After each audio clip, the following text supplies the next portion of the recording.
Глава Национального антитеррористического комитета, директор ФСБ Александр Бортников 13 октября на заседании НАК сообщил, что есть неопровержимые улики, свидетельствующие о причастности спецслужб Грузии к переброске бойцов Аль-Каиды в Республике Северного Кавказа, в частности в Дагестан.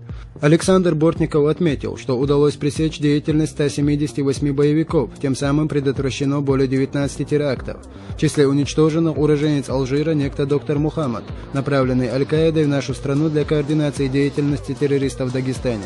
Главари бандгрупп Мустапаев, Мансуров, Батырхоев, Камалутдинов, так называемые эмиры Кабардино-Балкарского джамаата Доткулов и Джабкулов, а также руководитель шариатского суда дагестанского бандподполья Саадулаев. Директор ФСБ отметил, что в ходе следствия было установлено, что доставку в Дагестан оружия через эмиссаров Аль-Каиды помогают обеспечивать именно спецслужбы Грузии. Министерство иностранных дел Грузии называет абсурдными обвинения, высказанные 13 октября директором ФСБ, что грузинскими спецслужбами оказывается помощь Аль-Каиде в переброске террористов на Кавказ.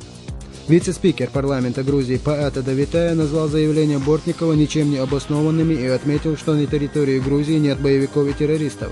По словам политика, Кремль стремился положить какие-то противоположные аргументы в ходе переговоров с Хиллари Клинтон. Что же, весомые аргументы на переговорах с госпожой Клинтон Кремль представил и без грузинской тематики.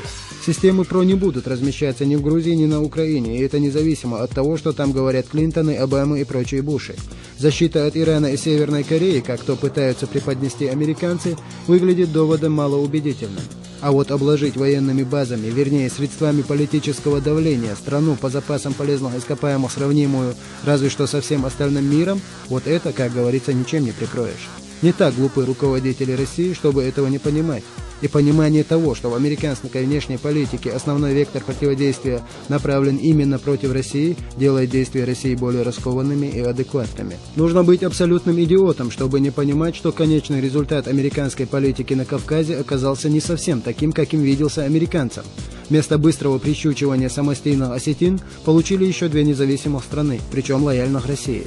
Расчет на ослабление России в затяжной и кровопролитной войне с религиозными экстремистами тоже потерпел фиаско. В эти же дни стала известна и о спецоперации правоохранительных структур Федеративной Республики Германия. В столице страны, Берлине, немецкая полиция провела, говоря языком общедоступным, адресную зачистку. Целевой контингент – иммигранты из исламских стран, подозреваемые в причастности к деятельности мусульманских экстремистских организаций.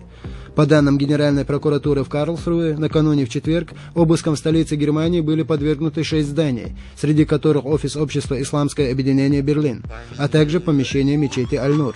Эта акция была проведена в рамках следственных мероприятий по подозрению в существовании в Берлине преступной террористической исламистской группировки. На след хорошо законспирированной группы исламистов немецкие спецслужбы вышли благодаря данным, полученным по линии международного сотрудничества в сфере антитеррора. Эксперты предполагают, что основная часть материалов могла поступить из России. Оперативным путем удалось установить, речь идет о преступном сообществе в составе 15 фанатиков. Их главная цель – устроить серию терактов на территории России. Операцию по их нейтрализации пришлось готовить в ускоренном режиме. Были получены сведения, что исламисты небольшими группами по 2-3 человека под видом туристов начали переправляться в Пакистан, чтобы пройти там спецподготовку. Некоторые уже добрались до лагерей террористов. Любопытен национальный состав этого преступного сообщества. 10 из 15 установленных его членов – граждане Германии, арабского и турецкого происхождения. Есть ливанец, алжирец, голландец, румын и 3 чеченцев. Всего в ходе операции были задержаны 28 человек. В жилых квартирах и бюро, где обитали и планировали свои преступления подозреваемые, изъяты компьютеры, папки с документами, камуфляжная форма. По оценке немецкой контрразведки, в Берлине на конец 2008 года могли находиться на нелегальном положении до 430 готовых к насилию исламских фундаменталистов. Около 150 из них сторонники ливанской группировки Хезболлах, около 50 члены палестинской организации Хамас и еще примерно 50 чеченских боевиков. Всего же, по данным правоохранительных органов, в европейских странах живут до 100 тысяч чеченцев, покинувших свою родину с начала 90-х годов. К сожалению, какая-то часть чеченской молодежи, находящейся в западноевропейских странах, находится под влиянием мусульманских проповедников крайнего толка, проще говоря, ваххабитов и им подобных. Нельзя также исключать и то, что вполне возможно какая-то часть из них подготавливается для подрывной и террористической деятельности, и наиболее короткий маршрут на Северный Кавказ пролегает через Грузию. Как бы ни оправдывались власти Грузии, но тот факт, что на стороне грузин во вторжении в Южную Осетию участвовали выходцы из Чеченской Республики, уже подтвержден неопровержимо, как и то, что были среди них и возвращенцы из европейских стран.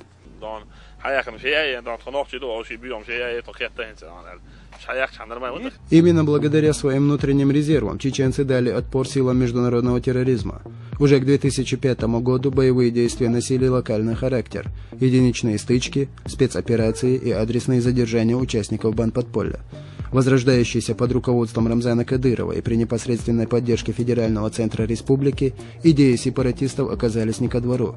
Тогда закулисные кукловоды выдвинули на первый план идею имарата Кавказ, общеисламского государства без границ, где не будет национальностей, а будут одни мусульмане, причем только те, кто разделяет идеи ваххабизма.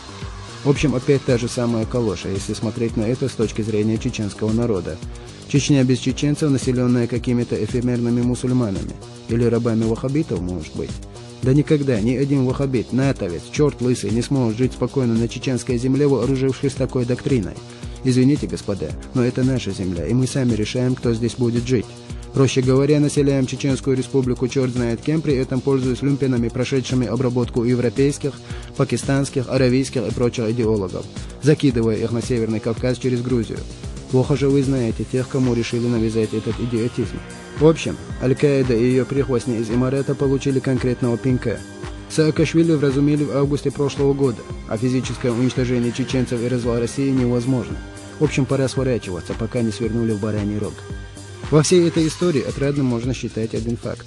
Пусть пока только немцы, но западный мир начинает осознавать, что исламский радикализм опасен не только для России, но и для всех. Христиан, буддистов, капиталистов, коммунистов и даже для мусульман, если они не разделяют идеи ваххабизма.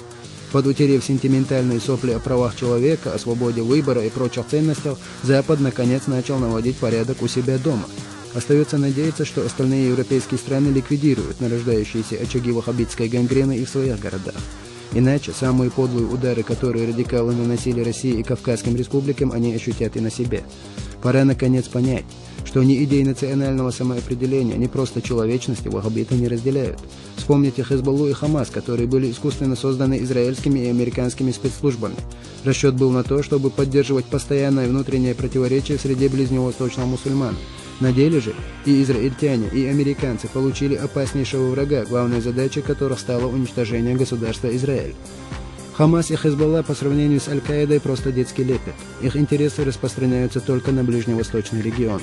Аль-Каида же объявила войну всему миру, и их конечная цель даже не исламизация, а ваххабизация всего мира.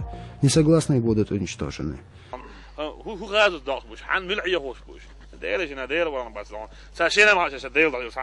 И что станет при таком раскладе с Грузией, придерживающейся тысячелетних традиций православного христианства, представить нетрудно. То, что Саакашвили политик весьма недалекий, стало очевидно в августе 2008-го, но такое...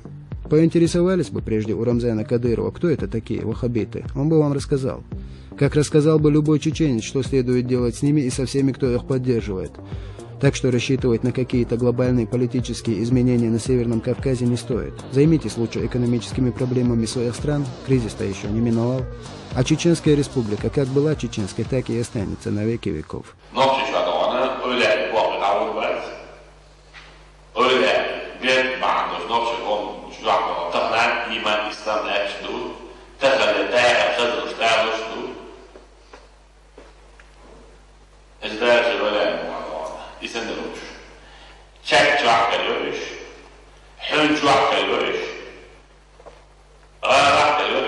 Sun del Bo,